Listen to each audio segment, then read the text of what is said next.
এই শোনো না, তোমাকে একটা কথা বলতে চাচ্ছিলাম। বলো। আমি একটা বিয়ে করতে চাচ্ছি, পাত্রী দেখা শেষ।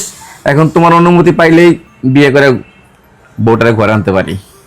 এটা তো খুবই ভালো কথা। আর তুমি চাইলে একটা কেন, তুমি চাইলে 10টা বিয়েও করতে পারো।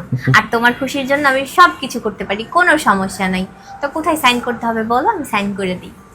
আমি জানতাম, আমি জানতাম তুমি রাজি হবা। আমার সুখের জন্য তুমি সবকিছু করতে পারো। আসলে কি, তোমার মতো বউ পাওয়া আসলে ভাগ্যের ব্যাপার। সত্যি আমি হ্যাপি। ও, তুমি তো মনে হয় এখন বাজারে যাইবা, তাই না? হ্যাঁ হ্যাঁ হ্যাঁ। তো একটা কাজ করো, বাজার থেকে আসার সময় বাসা না ঝাড়ু নাই, একটা মোটা সোটা আর শক্ত পক্ত দেখে একটা ঝাড়ু নিয়ে এসো। হ্যাঁ, শোনো না, তোমার সাথে আমি মশকরা করতেছিলাম। তোমার মতো বউ থাকতে আমি আরেকটা বিয়ে করতে পারি বলো? আসলে তোমার মনটা যাচাই করতেছিলাম আর কি, যে তুমি কি বলো। কিন্তু আমি না মশকরা করতেছিলাম না, আমি সিরিয়াস। কারণ যে বলতে পারছিস আর একটা বিয়ের কথা, আমি থাকতে আমি জীবিত।